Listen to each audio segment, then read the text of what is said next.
Welcome to Bonehead. I burped. Well, that's do we need to start over? Because we're not going to. No, I hold wouldn't. on. I need to change my notes. I actually have the notes for. Well, that's my list of shit to do this weekend. That's not right.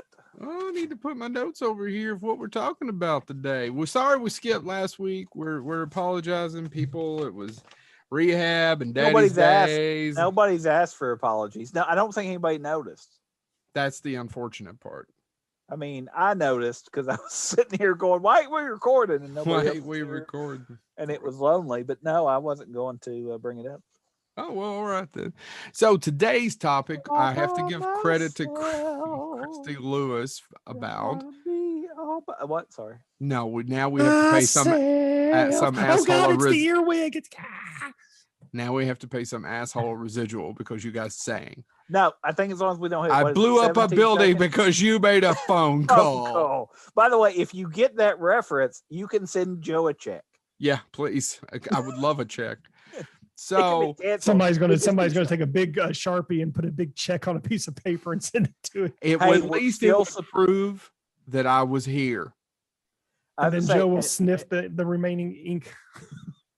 My mind wasn't. What the fuck's wrong with you? You're the one huffing Sharpies. You should get it yourself checked out. I've never huffed a Sharpie. I mean, if you're not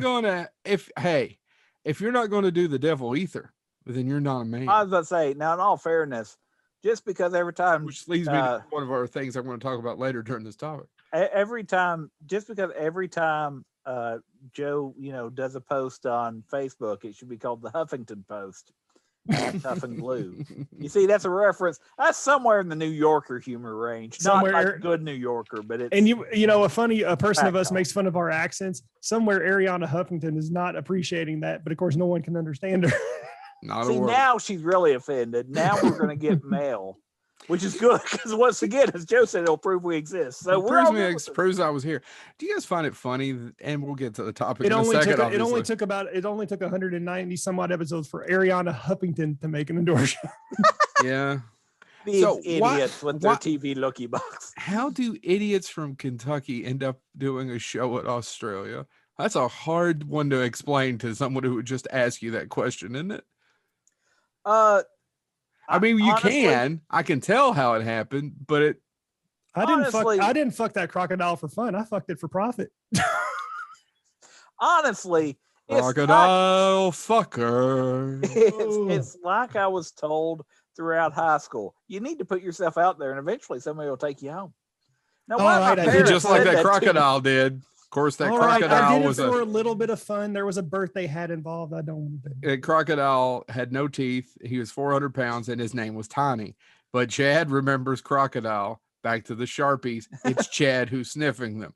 He technically was wearing crocodile boots. Actually, in all fairness, and that's all he was wearing. Real crocodile. In all fairness, that's both of you've got it wrong. It was actually Paul Hogan. Paul Hogan. See you in court, Mr. Hogan. Yeah, I fucked Paul Hogan too. So, got to give Christy. He's Australia's John Wayne. Credit for this topic because I hadn't actually thought of it. But let's talk about DVDs and DVD features, Blu-rays, what have you. Because the worst part of streaming, there's some great parts, but the worst part of streaming is I don't get special features anymore. Right. And if I do, they're about a shitty movie like Army of the Dead. There's a 30-minute making, and I go, oh, the movie was 2.5 hours. Why don't need to put any more time into this? And to a certain extent, Disney Plus is trying to address that because they're doing a lot of those features. A little bit, but you can't just go do director commentary. No, I agree. And what I was going to say is the flip side of that is also, that they can take it away at a moment's notice. Media is mine. You come into my house and take this. That's called breaking and entering. And unless you leave some delicious food or money, we'll probably have words. It's going to come to hands. Yeah, I'll throw hands. So help Marquis of Queensberry rules, but I'll do it. Yeah, we're going to come to hands. So I agree with James. James said this, Chad, I don't know, several weeks ago, but he was talking about it, and it did stick with me. You can't remove my movie from streaming. It's right over there on the shelf. And Yeah. I understand that we're in our 40s and we're probably antiquated and old fashioned. A good friend of mine who owns a convention, Jared, walked into my house one time and said, you know, you could really just sell all this shit at the next con for $5 when he's looking at my DVD Blu-ray collection. And there's probably some over there that I don't need, I'll never watch again. But at the same time, my kid wanted to watch the Never Ending Story. I played the song for him and he got really into it because I showed him the video with the different scenes from the movie. And this just happened yesterday. This is just happened. And you go to stream it, couldn't find it. I could not find it. Or at least Krista couldn't find it. So, but it's right over there on a DVD. Right? Probably with the music video as a special feature. Probably. And I don't have to pay $4 to rent it on Amazon. And a lot of this stuff, people are paying to rent, what, 24 hours? I don't even know how it works. Yeah. I mean, you can buy it permanently, depending on the movie, between $9 and $30, or you can rent it for depending. My kids. Sometimes you can buy it for $5. Well, yeah, I was saying, my kids wanted to rent, and it's funny now because it was streaming 3 days later. But the Croods too. They were, and honestly, I think we paid $3.99 to rent it. It's not different than going to a Redbox. I get that. And by the way, no offense meant to the Croods too, but it's probably not a film that I'm going to be like, you know what, I need to see the director's commentary on to really get the gestalt. Croods 2 is not that type. No, but if you own it, you can always watch it. Yes. Yeah. And I get made fun of because I'm a big believer. I actually still buy CDs as well. And I actually had a student look at me and say, where do you play those at? And I'm like, I own a CD player and my car still has a CD player in it. And that's how I live my life.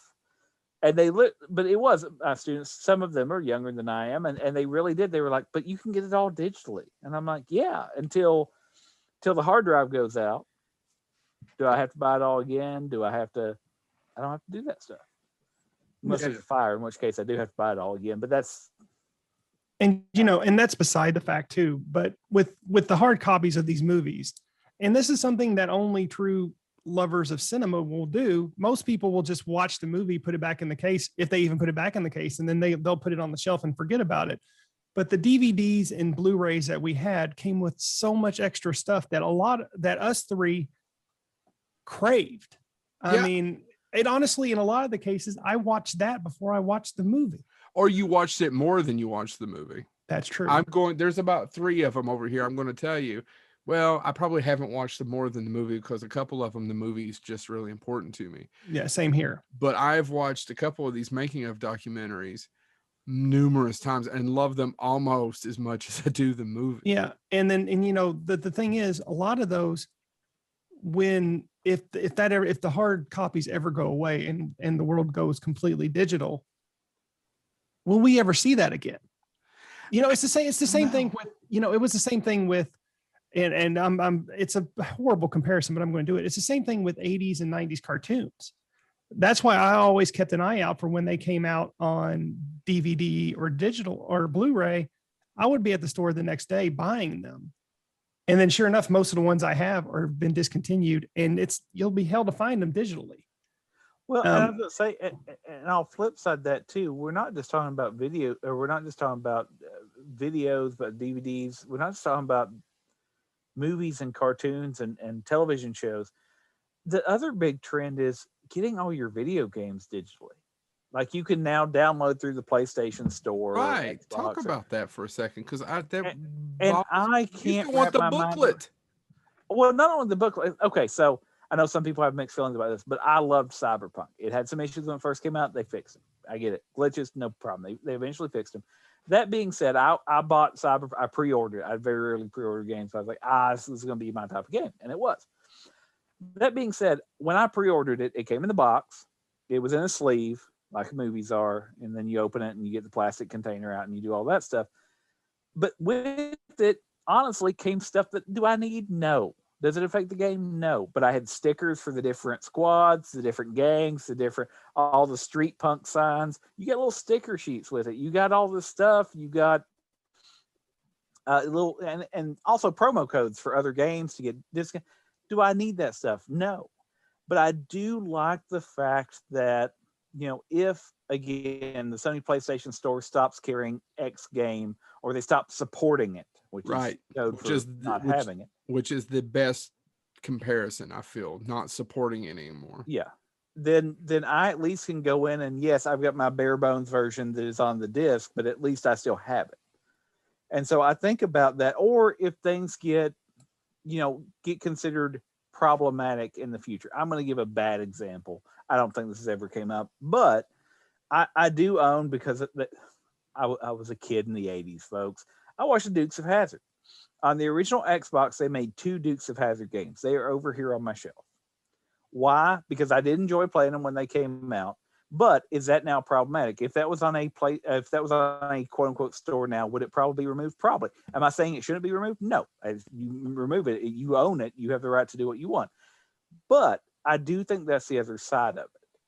Is that if I own it, it's mine. I can go back and play my games. They weren't that good, but they had the original voice cast, and I love that part of it, because I got to hear the original voice cast coming back to do the voice of Bo and Luke Duke, and it was a remember berry. I'll use Joe's reference to South Park, but it was there, and it's mine. It's on my shelf. I own it. Great. And I think that's the other side of it. So that's my other thing about everything going digital is I'm not worried about the EMP blast that's going to knock it all out, because if that happens, I'm going to lose my technology anyway. That being said, and we'll have our copy of The Trigger Effect, and we'll know how to survive. No, you won't be able to watch it because there won't be any electricity. I got a generator.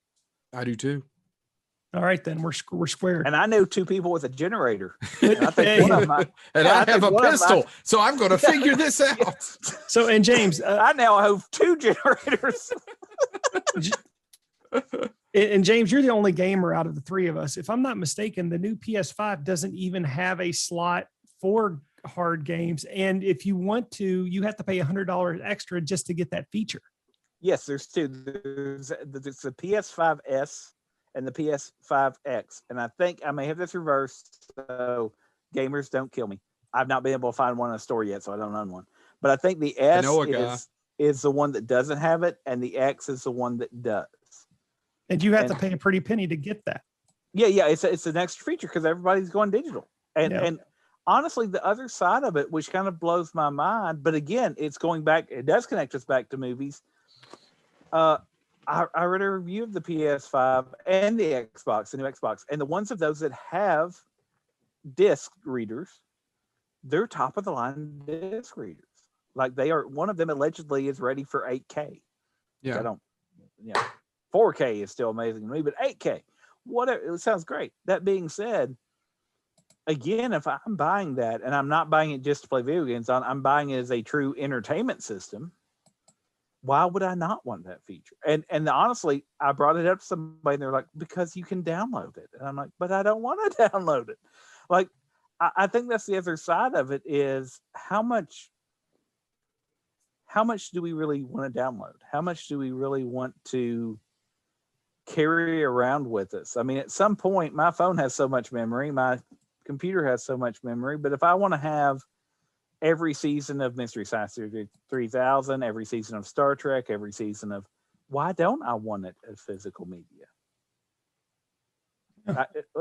It's carrying around one way or another. Do I have to have 1,000 little thumb drives, or am I going to have, oh, look, it's a DVD and it's got the liners and I can read backstory? Well, it'll all be in the cloud, so they can easily take it away from you. And and the other thing, and before we get into we actually talk about our favorite special feature DVDs, to go on to James's conversation, this is extremely problematic. I'm going to admit that. One of my favorite episodes of The Simpsons is the one that features Michael Jackson. And it's not for Michael Jackson. That whole last part where Bart sings that song to Lisa, I love that. It's emotional. It tugs at me. It does. It's one of my most memorable moments of The Simpsons in the 30 some odd years it has been in existence. You cannot find that now unless you have the DVD set, which I do. Didn't realize that it was on Disney. They pulled it. It's no longer available. Yeah. So unless you have the DVD set, that's your only ability to see that classic episode and see that moment. Again, it's not because of Michael Jackson. They could have had somebody else doing a Michael Jackson's impression, which everybody thought it was at the time. Yeah, Mhm. because he was under contract, right? It was a contract Yeah, issue. he So said they he gave could, him a fake name. they never said it was him until years later. Mhm.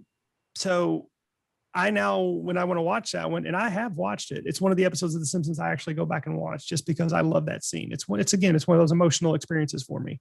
But that's the only way we can watch it now. So, all right, guys, do we want to talk about our favorite extra Yeah. features? Yeah, you guys mind if I go first? Yes, Go ahead. I want Okay. James to go. So one of the I things, like hearing James's voice. well, one of the It's things, melodious. one of Oh, the there it best, is. one of the best things about for someone who was a wannabe filmmaker, one of the best things was audio commentary and having directors actually talk to you. And I know there's a few lists, and I was Googling through. That's how I always start these things, is I actually have to get my brain pumped or primed is to look at other people's lists, and that leads me somewhere. And I think, well, that's stupid. And then I go my own way anyway. But one of them, of the top audio commentaries, there's a lot of them that say, dude, where's my car? I've never listened to it. I've actually never seen the picture. Apparently Chad's really funny. Hold Really on. funny commentary. Before we get on, I don't want to interrupt you too much. You really have not seen Dude, where's your car? No, I never seen it. I never saw it. I'm gonna be Wow. honest with you, Chad. I've only seen about 15 minutes of it. I've seen it all the way through twice, and I am baffled that I'm never going to listen to the audio commentary. But man, Yeah, it's no, not. It's guys, it's not good. But well, why'd you watch it twice? because I wanted to, I watched it the first time when it first came out and said, man, this is not good. And then cut to 10 years later, I'm like, was it really that bad? So I watched it a second time. It was that bad. I love comedy. I love comedy. You both know that. And the moment that came out, I was like, fuck this. It's the Yeah. same. I've never watched most Pauly Shore films. I just don't find him fun. The whole, it's not Oh funny. yeah, probably, yeah. Not funny. I tried to watch his son-in-law 6 months ago because it was on something that we got a free preview. I didn't make it. I just can't do it. He's not But funny. it has Carla Gugino and Tiffany Amber Thiessen in it. I get it. And he was an RA. I was an RA. It's just not funny. All right. So I'll tell you what is funny. Tiffany Amber Thiessen. This is Fear and Loathing in Las Vegas, the Criterion edition. So now I'm glad you're doing this. Go ahead. Did I steal one of yours?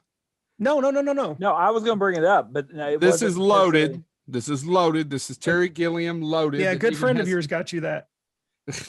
I wonder who. So it's loaded.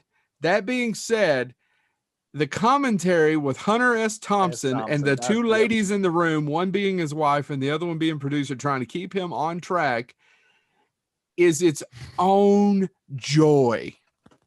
Do you understand, gentlemen? It's its own joy. It is to behold of him just screaming nonsense in the middle of things, and then 10 minutes later, waxing philosophically or eloquently a sentence or two. Right? Yep.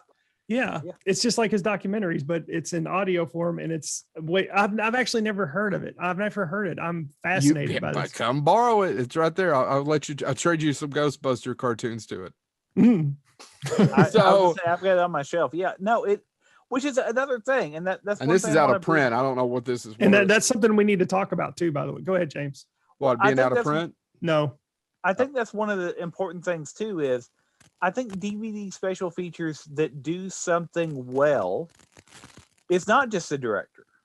I mean, the director can be one, but I mean, Hunter S. Yeah. Thompson did not direct that film. He lived it. No. He lived. Yeah. You Presumably. get that kind of version of it, and so I think that's one of the things that I love is there's so many movies, and this was not going to be one of mine, but I happen to have it still sitting here from our other one we did. You take something like Gangs of New York, and this is my old DVD copy. It's not Blu-ray; it's the old DVD. It's 2 discs, but it has a featurette about building the sets. Is that James's audio? It's James's headset. Yeah. Oh, what? Am I It's having audio crackling. problems? Yeah, Yeah. you've got some cracklings, and I want well, some hot I mean- pork rinds. But while They're James good for fixes that, thumbs. While James I shouldn't fixes have any. things. That's weird. Is it better What- now? Yeah.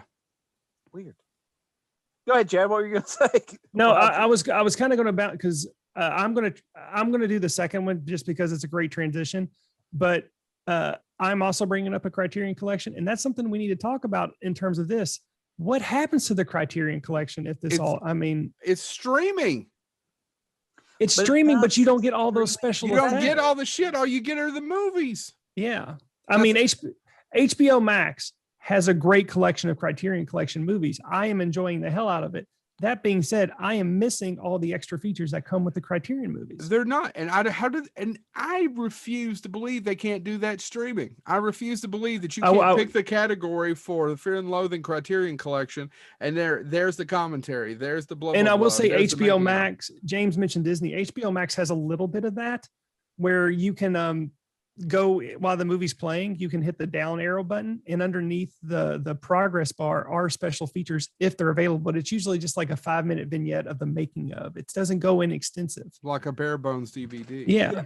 And that's what I was going to say. So you have movies like this where you do have a costume design featurette. Because if you're doing a period piece and they interview the people who made the costumes, who made Leonardo DiCaprio's costume, who made, that other guy that is a method actor. We'll call him Daniel Day-Lewis. Day-Lewis. Daniel J. Travante. Yeah. But this also, Discovery Channel did a featurette about the history of the 5 points, and it's a actual history. It's on here. So it's not, I mean, there is legitimate history that they put in this. So if you're really into this movie or movies like this, they give you something that says, okay, you're interested in this reality. Let's give you the actual history. Let's give you how this was all made, how the sets were built, how all of that came together. And I think that's one of the things that, it's a phenomenal feature on a DVD or on a Blu-ray, but you're going to be it's probably hard to sell that to Disney or HBO Max or even Criterion about, okay, you need to take up bandwidth and space on your servers because 1 out of 1,000 subscribers, probably less than that, want to watch the costume featurette. Yeah. It's you responding to your thing. Whereas on this disc, it was, I paid probably $20 for this when it came out, but they had a 1-disc edition, and for $3 more, I got all the bonus features, right? So the 2-disc.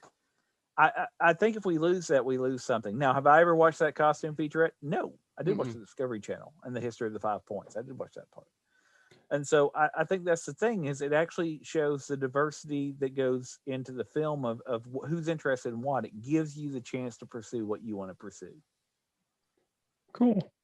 I'm gonna go next, okay? Because go. Joe's talk of the commentary type kind of goes with my commentary type. And I'll be honest with you guys, I'm doing something a little different. Because all of mine, I started thinking of putting my list together, and I'm like, oh wait, mine's a whole nother category. And the first one I want to talk about is the love of one of my favorite directors of all time, Kevin Smith.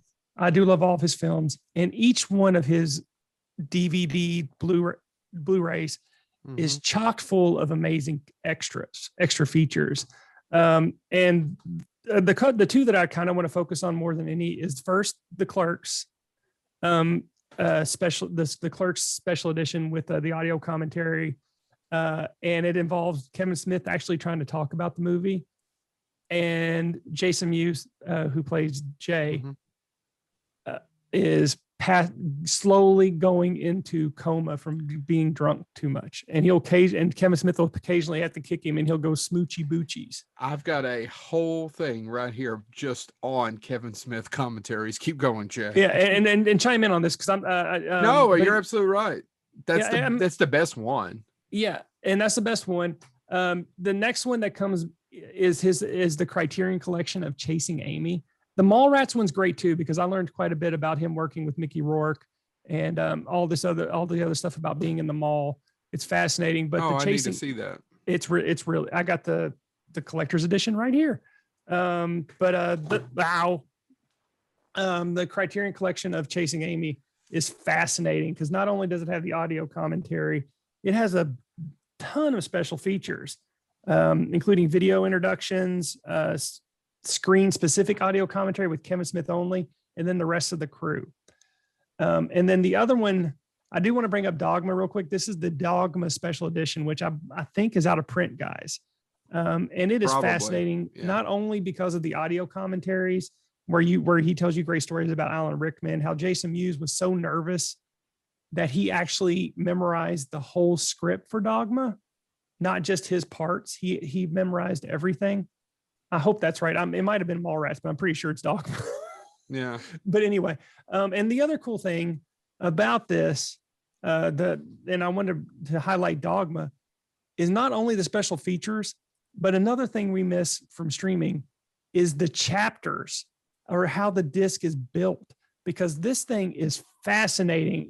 It has Easter eggs all over the place. Because if you were in our age group, when you got special Right. edition DVDs, you hunted for Easter eggs. Yeah. Yeah. And it That's was something great. people don't remember. And with Dogma, Easter eggs, like you could click on one thing and there'd be this I mentioned this in the previous episode, there'd be this old lady talking about how you're sinning against God by watching this movie and you're going to burn in hell. And, and not only that, just, it was very pretty to look at. And there are plenty of other movies. I'm going to mention a couple that have a amazing opening into the movie. But Kevin Smith's special features of his movies, if they ever go away, I know he does live shows, and you can watch those, but it doesn't capture all these people in one room talking into microphones and chatting about their experience making the movie, which, with me being the cinephile that I am and the Kevin Smith lover I am, it puts me in the view of being there while they're making the film. And that's a whole nother level of enjoying these movies. Right. So go ahead, Joe. Do you have something you want to mention? Well, what I was going to say is that they're all fantastic, and you covered it all, and I don't want to spend too much on it. I think another good example of Easter eggs for James James already did one. Another good example is the Matrix one. That one had Easter eggs in it too. I don't actually have it over here on but that's a good point that I didn't put down on my list, was Easter eggs. Looking for shit, you just sit there with that DVD remote trying. I did highlight it up. We did it. I did it constantly. Yeah. There was there'd be a half a dozen people in my apartment, Chad, right? All sitting around half drunk, just doing it. We did it all the time. Like, oh my God, let's see if we can find some. Well, even the James Bond DVDs, I don't know about the re-releases, the where you got them in the black box and 6 movies at a time. But the original releases MGM did, Dr. No had if you went over and went through the menus, you could eventually click over and highlight a you talked glass. about that. Yeah. And it gave you Bond's martini recipe as written by Ian Fleming, what Ian Fleming himself, creator of James Bond, said he would drink.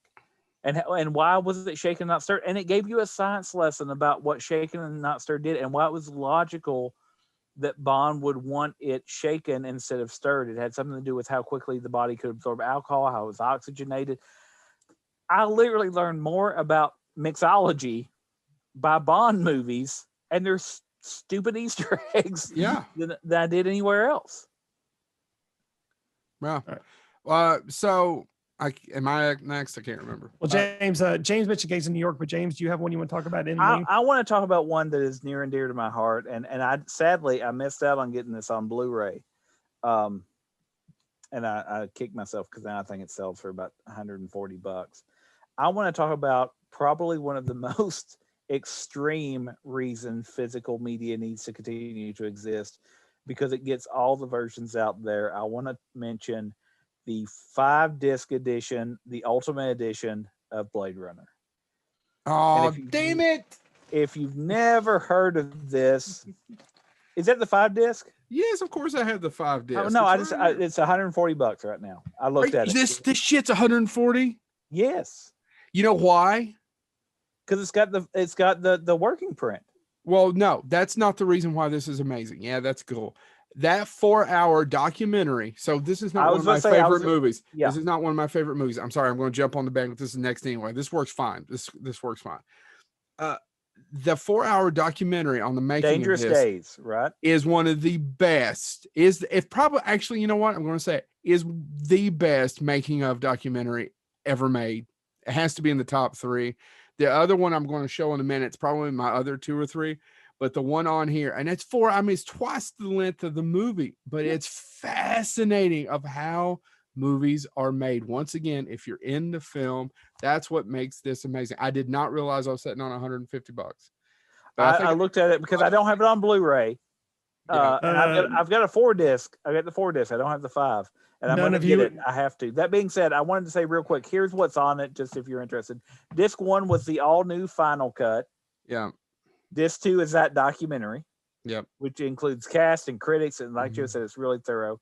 Disc 3 is the theatrical version, which it was a big deal when that came out because the theatrical version had disappeared more or less. You can find it on VHS, and I found it on VHS a couple of times, and I would literally watch Similar it. to Star Wars, similar Yeah. to A New Hope of being able to try, which was actually originally called just Star Wars. Star Wars. But I could buy it, watch it. And actually, to be honest, this is a true story. My mother knew so much that I liked Blade Runner, and that the original theatrical print, which is where it has narration, was out of print. My mother would pick them up at yard sales if she saw them, and I probably made reselling those that she found. I'd watch them, make sure they worked, and I always would be like, something happened, I need some money to pay for a book or something for class, I'd sell it. But anyway, so it has the theatrical version. It has on disc 3 is the theatrical version, the international version, the 1992 director's cut version. Yep. Disc 4 is the quote unquote bonus disc, which has all the enhancement archives. It's 90 minutes of deleted footage. It's all that stuff. It has all the featurettes about Philip K. Dick, who wrote Dangerous Dream of Electric Sheep. It has interviews they did with Philip K. Dick around the time the movie was coming out. So it has all that archival footage. Which apparently he liked the movie. Apparently he saw a cut and really liked the movie. He thought that was the first time anybody got his vision. It has deleted and alternate scenes. It has all the promotional stuff. It has all that. And then disc 5 is a big deal for a lot of people. And that's why the 5th disc is what a lot of people want. It's a work print version. So it's a rare version of the film that is considered by some to be the most radically different of the Blade Runner cuts. And by the way, if you're keeping score, there's already 5 cuts. Yeah. Right? And so the work print cut is the one that tries to be more complete. And so that's another reason I wanted to bring up Blade Runner, because I do love that movie. But it is that if you're looking for one that, and you have to think it's just quote unquote one movie. Like we talk about Alien Quadrilogy and how it has all those features, and that's great. Here's a movie that gives you 5 discs for one movie. For one, and they're worth watching. Chad, have you ever watched the 4-hour documentary on it? I have not. It's enthralling. It shouldn't be. It's 4 hours long. And as Yeah. much as I liked Jodorowsky's Dune, I got slightly bored with it in places. And it's only 2 hours. And that's considered another great film, but it's nowhere near as good as that 4-hour. It's called Darkest Days, Dangerous Days. I couldn't even remember. It's from, as this phrase goes, from pillar to post of this is here, this is how we got here, and this is the madness in between. Wow. I have to check it out sometime. Yeah, no, I've never seen it. Yeah. Is it my turn? Yep. Sorry, I didn't mean to. So, James, you mentioned it. I had to pull it out because we have the Alien anthology. It was called an anthology or quadrilogy, but it was a tetralogy, whatever it is. What I love about the first 2 movies, well, they're just staples. I love them both. But what I'm going to say is the documentary on the making of Alien in this one, it's got the theatrical version and the just restored director's cut, which actually I like both, but I like the director's cut because it has the Tom Skerritt scene that I wish they'd never cut. I know why they cut it, but it doesn't hurt the movie to have it. Do you guys know what I'm talking about? Where she finds him later and he's been basically cocooned. Yeah. And that was the reason why, basically James Cameron had a whole jumping point of, I can show the evolution of this and how the eggs are made, as far as the movie goes for Aliens. But the making of Alien and the interview on here with Ron Shusett and Dan O'Bannon, they were the writers. Dan O'Bannon was the writer, and Ron Shusett wrote part of the story and they produced. If you guys don't know who Dan O'Bannon is, he's a crazy sumbitch who went to film school with John Carpenter. And back to Jodorowsky's Dune, got basically in Europe working on it, ended up on Ron Shusett's doorstep, fed him hot dogs till they finally came up with an idea for Alien, which was Star Beast. Long story short, he tells great stories because nobody on this movie, guess what, got along to make it to where it is. And once again, you wouldn't know any of that if you watched Alien. Do you need to know that? No, but if you're into the making of movies, Excellent, excellent. The unfortunate thing is I think most of this stuff on this one, we're talking about streaming, you can actually find on YouTube. I think that the other part of it, and just to bounce off this, and I know we're not going in any order, and I apologize. No, it But is the fine. the behind the scenes story. We're not going in order because you keep knocking us out of order, but that's okay. Actually, Joe interrupted me. Thank you. And I'm just Well, turning this over. you pulled mine. Anyway, no, what I was going to say though, you I talk only about got one left now. you talk about the commentaries and everything, and I mentioned this on the show before, and I know we're not supposed to talk about him because he did horrible things, and I'm not going to dispute that. But honestly, talking about one of the things I love about special features and those commentaries, like you were talking about, you get that bigger picture. You Yep. get that, oh, people didn't get along.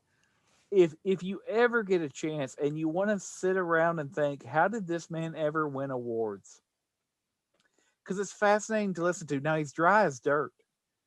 I know where he's going Get with a it. chance. Roman Polanski's commentary on The Ninth Gate. I was sitting there listening to it, going, "How did this? Who lets this man make movies? It has nothing to do with his past."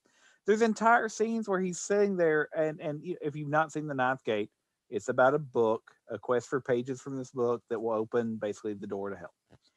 And it's Johnny Depp and all that stuff. But he in his commentary, he's like, "That is not Johnny's hands.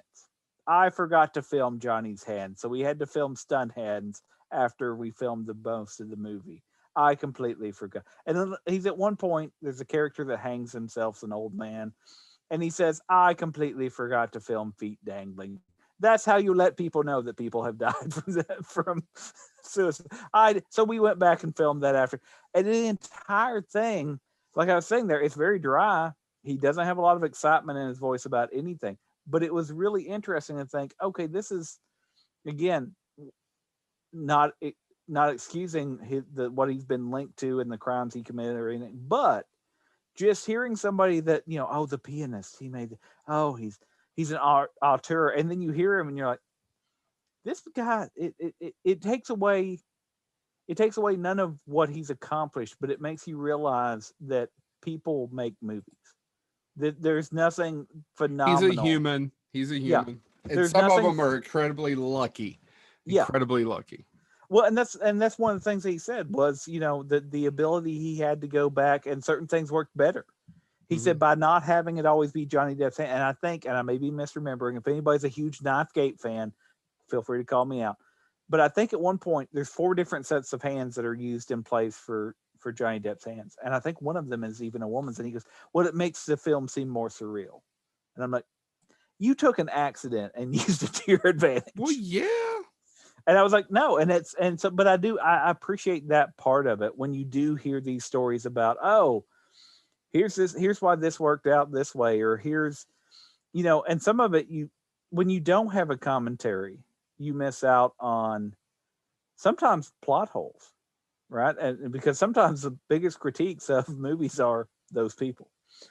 So anyway, go ahead. Joe, are you okay?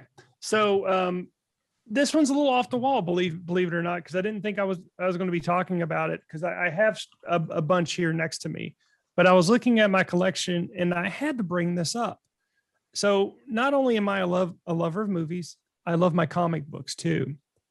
And we got to give it credit, the fact that Batman started this whole process where we are now, for better or for worse. Are you discounting the early 80s Captain America movies? I am. And Swamp Thing.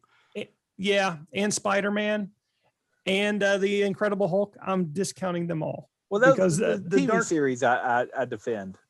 Yeah. He's shitting on Wes Craven's Swamp Thing. But we would not have Bat or Jim Wynorski Swamp Thing too. That's true. But no, we wouldn't have. Or Peter David's script for Swamp Thing. No, the book, the novelization. The novelization. Yeah. Shot this. Sorry, keep going.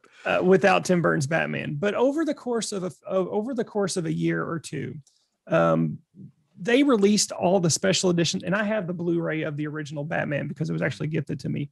But I actually ended up collecting all the special editions of the first 4 Batman films, and I do own Batman and Robin. And it's specifically for the special features, because with these series of movies, they released a 8-part documentary on called The Legends of the Dark Knight, the history of Batman.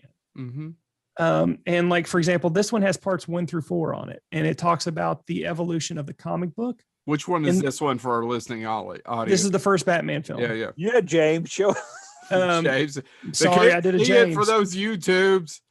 But yeah, it has it's the first Batman has 4 parts. It has the first 4 parts on it, and it talks about the evolution of the comic books, and then the journey to get it to the first 1989 Batman. And on top of that, all of these movies also have something called Beyond Batman's documentary gallery, and it goes into all the special features, the costumes, the gadgets, the makeup, how they detailed everything for each one of these movies. And if you love comic book movies and you love cinema, these are worth watching. That's interesting because for years those were bare bones. They are. Yeah. I have the original Batman. It's on bare DVD. bones. Like Beetlejuice is also bare bones for Yeah, years. it was, and it came in those cardboard Mhm. cases that you just had to click open, and there was nothing to them. And then several years later, they released these, and I didn't go out and buy them immediately, except for Batman and Batman Returns. I did go buy those immediately, and then I found Batman Forever on the cheap, and then I just happened to run it Batman and Robin on a sale for like $2, and I picked it up because I wanted to complete the series. And I came on the verge of buying it several times, but I just held out till I got it for cheap. And I am so glad I got the whole set because, again, there are these amazing detailed documentaries from Tim Burton and from Joel Schumacher. And that's also the other thing. They each have commentaries from both directors talking about their movies. And it's just fascinating how much stuff went into making Batman films and how difficult and all the craziness that came about to make the first Batman. I highly recommend it. And again, these features aren't anywhere that I know of other than on these 4 limited edition DVDs. I've got to ask the question. I mean this seriously. Do they also have the music videos? James, thank you. They have every single music video from each movie on here. Because I can remember the Prince video. I remember that being a big deal. That Yeah, they Prince have- did Batman. They have all 3 Prince on the first Batman disc. They have all 3. They have the Bat Dance, the Party Man, and the Scandalous music videos that from Prince. Yeah. So And then of course Batman Forever has Kiss from a Rose, the YouTube video. Mhm. They have everything you could ever want out of these 4 movies is on these discs, I and need to pick having the that whole up sometime. collection. It's amazing. Is there a behind the scene feature that explains how a rose from a grave would be able to kiss you? No, no. Yeah, But if it's- I'm not but mistaken- but after it's clubbing seals. And if I'm not mistaken, that song was already released, and Yep. then Joel Schumacher picked it for the movie, and then Joel Schumacher shot the music video. He did shoot the music video. Yeah, so he That's took a called double pre-exist- dipping. He took a pre-existing song and made it synonymous with It Batman. works well. It does work well. It works well for that movie. By the way, you ever get asked like what's your favorite episode? Who's the favorite person you talk to? I think my favorite story ever was Paul Hirsch talking about Joel Schumacher, why he got yeah. into the movie business. If you're Yeah. not familiar with that, go watch our Paul Hirsch episode. Yeah. Best answer ever of why you got into the movie business. Yep. That's one of the highlights of the Bonehead Weekly. That podcast. is, Experience. I think it's one of my favorite. Who's Yeah. next? James. You know what I want to talk about, and this is a No, you special don't. topic of sub feature, and I want to mention it because I wish more people did it. I wish we had more of these special features, and I'm not going to bring up just one movie. I'm going to name off 3 that I know of off the top of my head because they are all just so important. When you have a special feature that is people in character watching the film. It's not quite Hunter S. Thompson, but they did a version of This Is Spinal Tap where they reunited them and had them in character watch This Is Spinal Tap and do commentary.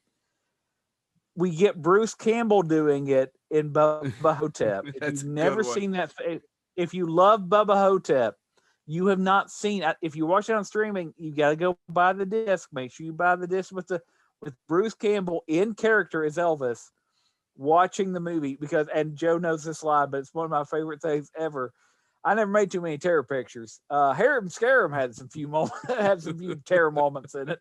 I mean, it's just he's doing true. it as Elvis watching this movie, and the other one is probably a special shout out. It was done as a streaming series to begin with, so it's weird they ended up on DVD. But then on the DVD special feature, they added a commentary, and oddly enough, the commentary becomes a second musical movie, Dr. Horrible Sing Along Blog. Mm-hmm. If you've not seen it on DVD, get the DVD, go to the special features, and it even has its own song where Nathan Fillion sings a song about how much better he is than Neil Patrick Harris. And he does it in song. And the only way you're going to find it, you may be able to get it up on YouTube, but it came from that DVD. Man, we are riddling this episode with controversial people, aren't we? James brings up Roman Polanski, the General Lee, and Josh Whedon. Let's not use the word "we." Yeah, I was about to say. And by the way, again, let's be specific. That's probably an episode we need to do. It was Jesse Back. He kept saying it all. That's a joke for James. Jesse Back. Jesse Back of Blending Tower. 4 people, if that. 4 people who don't listen to this will laugh their ass off. Yeah. That being said, no, I don't mean to bring up controversial people, but I do think I think those type of features are interesting. Yeah, and Josh Whedon deserves a lot of credit for that. Because I think Bill Cosby was still funny. It's just that's probably true. an episode I'd love to do, and maybe we need to pitch this to him. I would love to do an episode if we could get somebody like I don't Todd think Farmer. we could pitch anybody to Bill Cosby. I don't think no. I would love to get somebody. Maybe we can get Todd Farmer back or Mick Strawn, or maybe we can get both of them to do an episode together. Because I would love to have a discussion of people that have worked in the industry. When do you separate the art from the artist? That's a good one. Like I would love to do, because I struggle with that. By the way, I haven't heard from Mick in a while. Is he dead? I hope he's not dead. I mean, I think he's probably doing stuff and stopped listening to our show. Yeah, that's probably true. I mean, God bless him. He hung in there. Yeah, I mean, he made it longer than I have. Yeah. I don't even listen. I don't know to speak until I see y'all stop moving your lips. I don't even. Done? Yeah, no. That is a very specific type of special feature. Okay. I named 3 things that it's in. You all may know other ones, but there is something special about having a character critique themselves and them staying in character. And I didn't know that about I don't actually. I can't believe I'm saying it. I don't own Bubba Hotep. I didn't know there was an audio. I have a signed copy of Bubba Hotep. I found it the other day. No, wait. I take that back. I own Bubba Hotep. I don't know if I own a Bubba Hotep with the audio commentary. You should have. It came out on the original disc. All right, I'll check it. It's Bruce Campbell. It's hilarious. I will check it because I have not seen it. He calls him Don Coscarese. Yeah, awesome. Hey, Don Coscarese there. He's yeah. Well, I don't know why James turned Elvis into Cliff Clavin. Cliff Clavin. I got a problem. Everybody sounds like Cliff Clavin to me. All right. Yeah, see there, Joe. So I'm saving one of my favorites for the last. For you all to know, I love Lord of the Rings, and by God, you son of a bitch, nobody put together special features like Peter Jackson. I actually want to caveat that. What? Not only Lord of the Rings, he did it for The Hobbit too. Say what you will about the Hobbit films. I've actually never watched the special features for The Hobbit. I finally bought them and haven't went back to do it. I haven't broke the plastic. Much like they're the same with that, they're the same there. If you want special features, go ahead, clear your schedule. Joe, I was wondering if you were going to bring it up, so I have it here just in case. But yes, there's the appendices, man. There is a. So they have DVD ROMs, people. DVD ROMs in these special editions. So what I want to tell you all is a story. There was a guy I used to work with. James may have briefly worked with him because James and I worked together a couple of times in life. That was when his going away party. It was like, is this going to happen again? Who knows? We're probably getting too old. And James is more successful than me. But give me time. I'll get fine. Give you time. You give it time. He'll fuck it up. But the friend of mine or a coworker was talking about his daughter, that the appendices in the making of Fellowship, Two Towers, Return of the King was something his daughter fell asleep to. She watched it so much, and that it had a special place in his heart, more than just the movie, because his daughter loved Lord of the Rings so much. She was at that age, right, where it just Yeah. same thing with me when I hit Star Wars. Because when I watched Fellowship of the Ring, I knew at that time if I'd have been 10 to 15 years older, my mind would have melted, and this would what almost did anyway. I still think Fellowship's my favorite out of the three, and I'm Yeah, and one I know lone person. I don't know if you all feel like this, but in terms of those, it is a perfect trilogy. Yeah, it has flaws, but Oh yeah, there's flaws. Yeah, yeah. But it's one of my favorite. Yeah, I agree. Yeah, it's one of my yeah. I'm waiting till my son gets old enough because it's just so much. Yeah, same here with my kids. Yeah, so that story I think is kind of beautiful.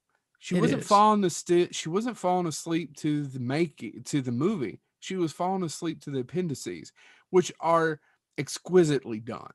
And they are very detailed. Extremely. That And movie was everything was documented. And with your cases of your collection, Mhm. this is another thing. And it was rare when it happened, but will be gone the days where you get a special edition with an extra gift, because Joe got all three of his with the special gifts that came with it. Yeah, for anybody who follows me on social media, I just just finished off our storage room, and I've had to get rid of things and move things over the last 6 months to a year plus COVID. I was sitting around the house going, "Do I need this shit?" But I've kept nobody who doesn't know me would notice anything gone. So I kept most of it. But one of the best things about that was me getting those damn things out of the box so I could look at them and having them over here display. I didn't have them displayed. They were in storage. Wow. It had been for many years. But you're not going to get that with a little Gollum or the two towers. And I mean, that just doesn't occur anymore. You get what at best now? Maybe a steel case. That's something they've done the last few years. Yeah. The steel case collection edition. I don't give a shit about that. You could actually get a beautiful piece of art, ceramic art, to go along with something. And these were special ordered, right, Chad? Remember, I'd get these the day that we'd have them, and they'd come in, and I can remember stopping everything to rewatch the movie that night, and then spending the next week just plowing through the special features. I have watched these movies at least 5 times. I can't remember the last time I watched Fellowship of the Ring. Actually, yeah, it's my favorite. But yeah, the special features on those are so massive, guys. I haven't even got through them all. Oh, I'm sure I've watched them all, but I don't know. I can't. It was in the 2000s. It was in the 2000s. I will tell a story on my kids. I tried to show them the special editions, and it's been about 2 years ago. So not the theatrical, the special edition. Yeah, I tried to start them on the special edition because I was like, "Oh, you'll get the complete experience." It was too long for them. It was a bit. And it reminded me. Didn't Peter Jackson himself say, yes, there's a reason to have both. Yeah, his point is excellent. His point was, I can't ask you to sit in a theater for more than 3 hours, but I can ask you to sit in your house for 3.5, 3:45, so you can pause it and go make a sandwich. Yeah. And you can go pee. And it's just, if you ask me which one's the best one, well, it depends. If you're at home, watch the extended version. If you're at a movie theater, the theatrical versions, that's a lot to take in too. It's 3 hours. And I know Chad was there for the last one, and it was a big to do. We'd buy a ticket. Well, now we're getting into Lord of the Rings. So, but back to the special features, definitely. Yeah, that's my last one. I mean, there's a ton more over there, but those are the ones that mean a lot to me. Yeah, and that was going to be my third pick. I saved that for last because I figured Joe was going to bring it up. But James stole mine. Yeah.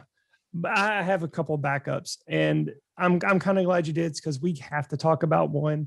I have it, but let's talk about the many, many special editions of Army of Darkness. Oh, I was going to put it and stopped, because I don't want to just talk about Army of Darkness. I want to talk about the Evil Dead trilogy as a whole of the many editions and the famous Bruce Campbell. How many editions are you going to do of this? How many are you going to buy?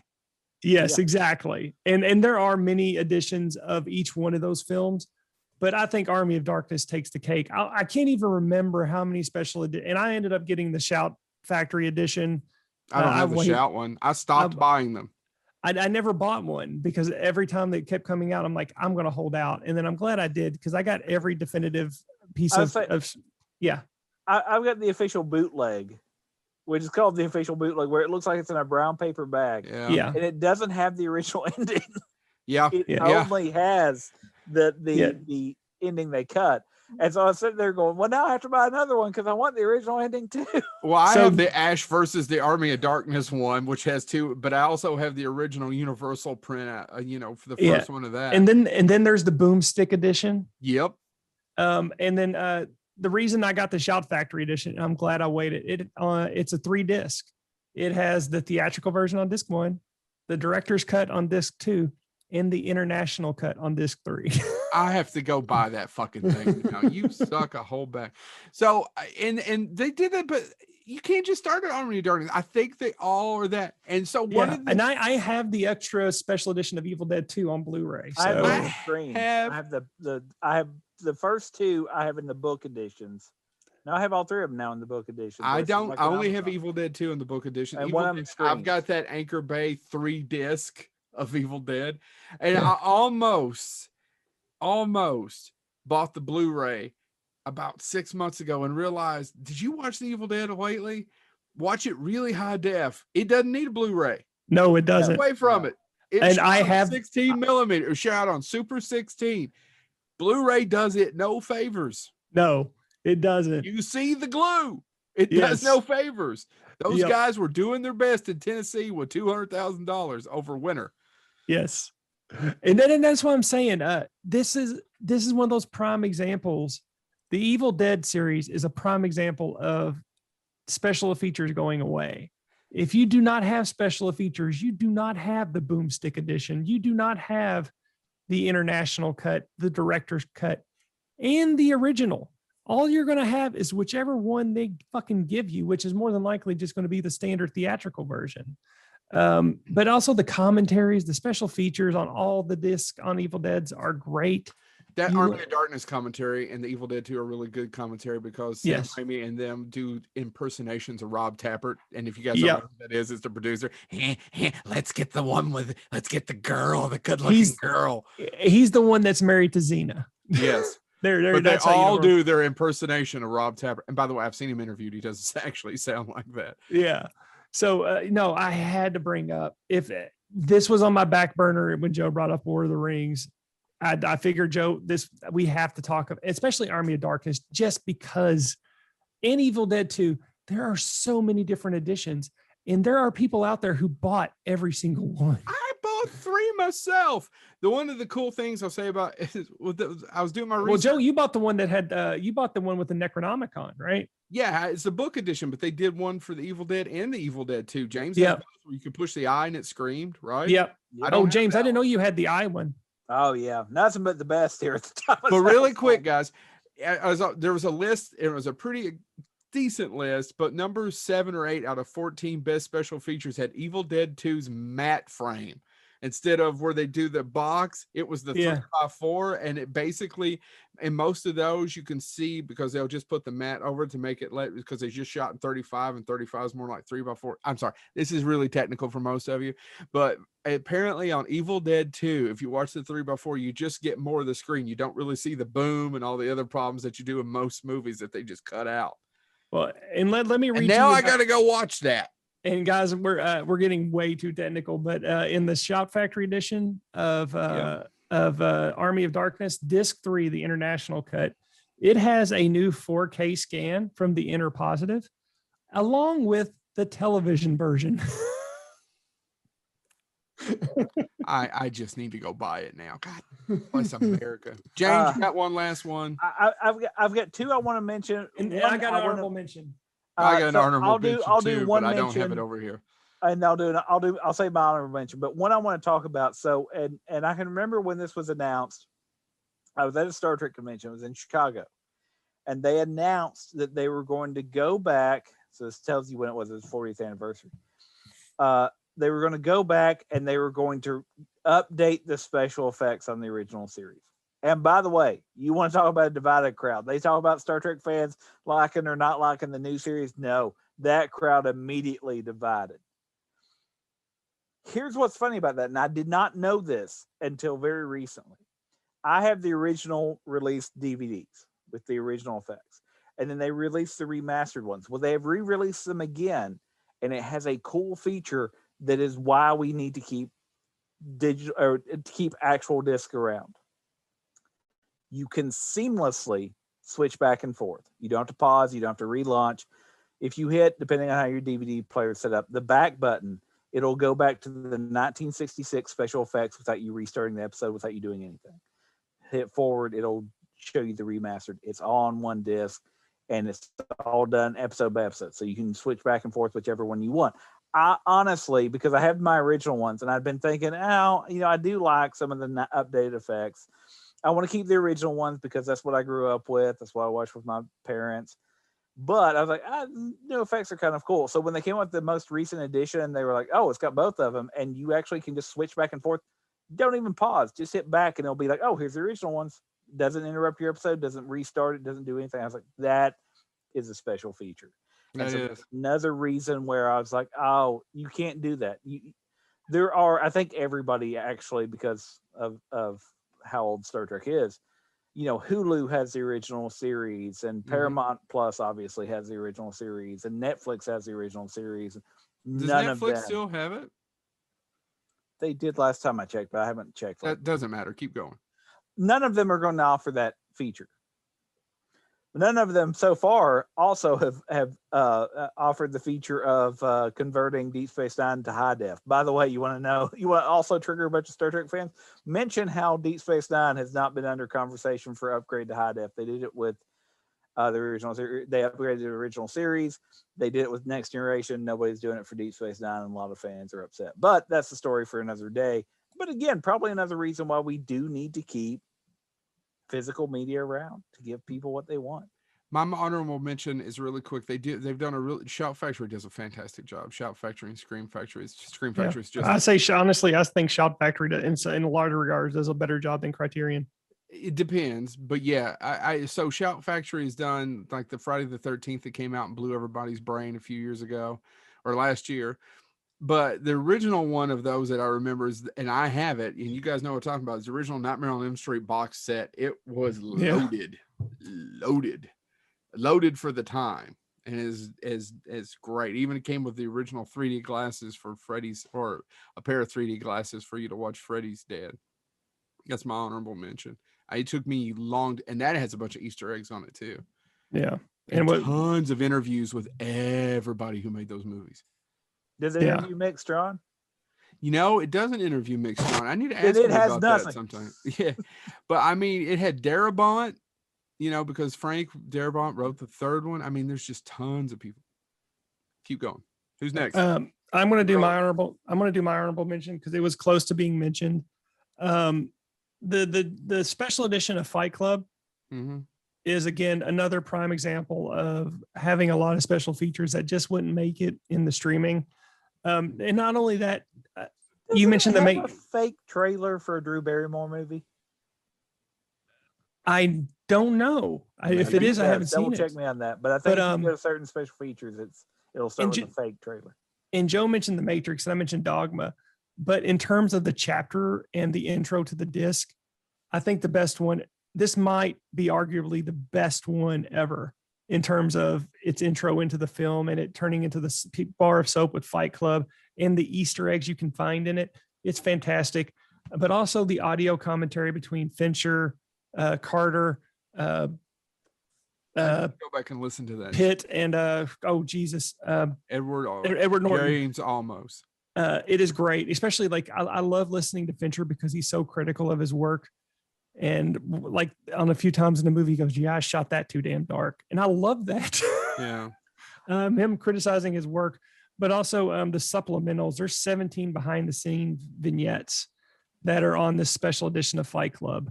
They're all worth watching, even the outtakes, because sometimes, like nowadays, the outtakes they put on like the Marvel DC movie, the Marvel movies, they are comparable to nothing to like the Fight Club's outtakes and then the vignettes of how they made the movie, right. And just listening to them banter back and forth about them making it was fantastic. I think that's also true. The behind the scenes, like Joe mentioned, when you hear that what a horrible experience it was, There's also the behind the scenes stuff, like on the Star Trek movies, the modern ones, so the Chris Pine ones. They always have the blooper reel, Yeah. and you can tell these people tended to actually have some fun making the movies. And so some I people agree do with have you. fun making movies. We just don't know them. Yeah, those aren't the stories of people that we get to do our show. But James, who's your who's your shout my out? honorable mention, I have to mention, I'm amazed nobody else did, because it's probably got the best and tastiest special feature of all time. Nobody's going to talk about Sin City. The Sin City, I have to go back. I don't remember a lot of. I remember it includes a 10-minute cooking school where Oh. Robert Rodriguez teaches you how to make his favorite tacos. Yeah, I mean, so does several other ones. I remember his his carnita or whatever. Yeah.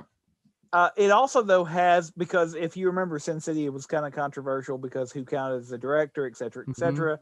It has Frank Miller, Quentin Tarantino, and Rodriguez sitting down to have a conversation about directing. I mean, that is, it's called a 15-minute film school is what they call that. Yeah. It also has a sped up version of the entire film in green screen. So showing you how they filmed it in green screen and then how they layered everything onto it. And if you know anything about Sin City, it's a very unique, pretty movie. Yeah.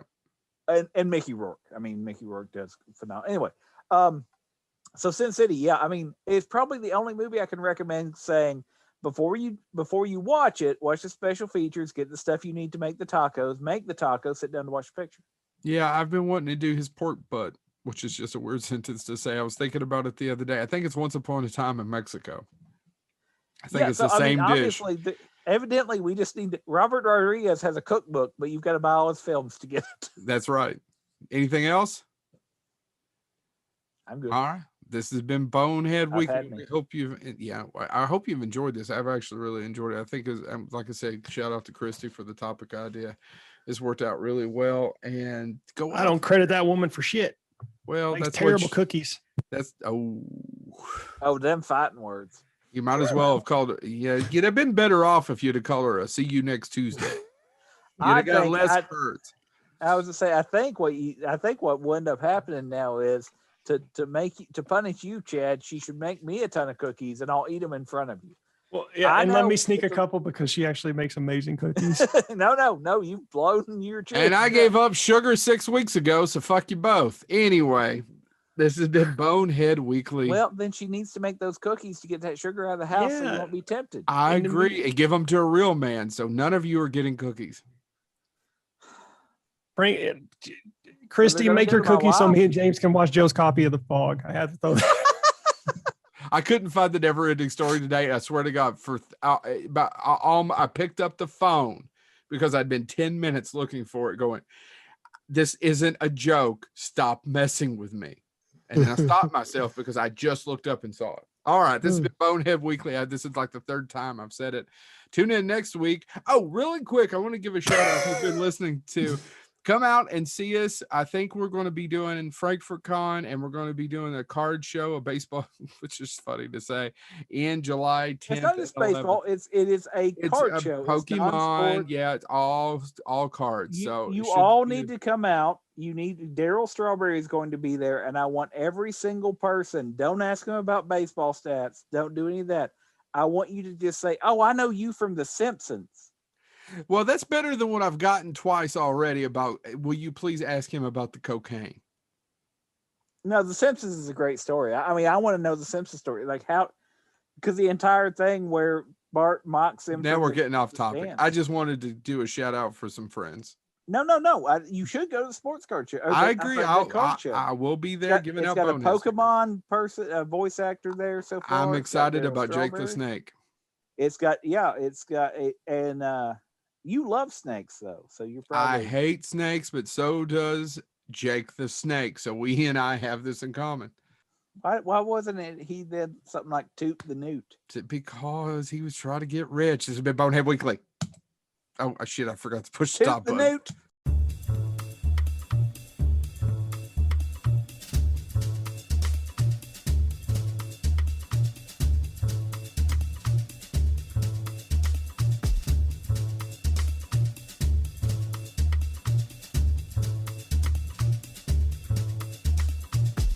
Ah.